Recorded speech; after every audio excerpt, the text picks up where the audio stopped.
से यूट्यूब पर खाली करे काट चलता था।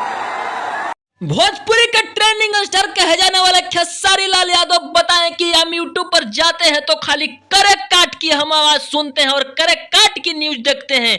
बताइए करा काट में माहौल बना के पवन सिंह रखे हुए हैं।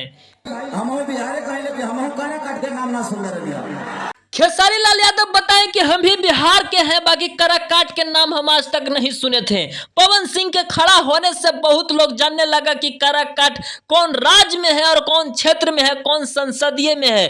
भैया बता दिया जाए तो भोजपुरी के ट्रेंडिंग स्टार खेसारी लाल यादव उस जगह पर पहुंच के आज 28 तारीख को माहौल बना के रख दिए। गजब का माहौल बना हुआ है। ऐसा लगा था कि पूरा हिंदुस्तान में चुनाव खाली एक जगह होता। खेसारी लाल यादव बताए कि ऐसा लगा था कि बिहार में चुनाव खाली एक जगह होता, वो में करा काट में होता।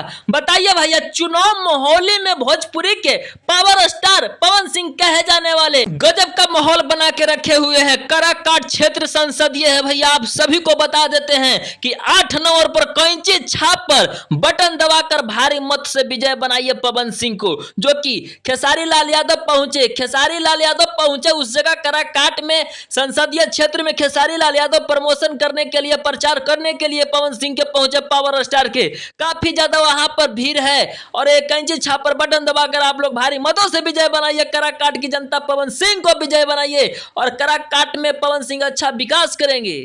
भोजपुरी के ट्रेंडिंग स्टार खेसारी लाल यादव कहे जाने वाले अपने बड़े भाई के चुनावी में पहुंचे। भैया उस जगह पर खेसारी लाल यादव हकड़ कर बोल रहे हैं कि 8 नवंबर पर कैंची छाप पर बटन दबा के पवन सिंह को आप लोग विजय बनाइए। आपके बेटा इस क्षेत्र में काम करेगा, नेता बनकर नहीं, इस क्षेत्र में करा काट में बेटा बन के काम करेगा। भैया आप सभी को बता देते हैं कि वीडियो के जम के शेयर कीजिए। मेरा नाम विकास यादव है। वीडियो अभी देख रहे हैं टारगेट न्यूज भोजपुरी पर, काफी ज्यादा शेयर कर दीजिए कि पवन सिंह को आप लोग कमेंट में बताइए कि उस जगह पर कैंची छाप पर वोट मिलेगा कि नहीं 8 नंबर पर। धन्यवाद।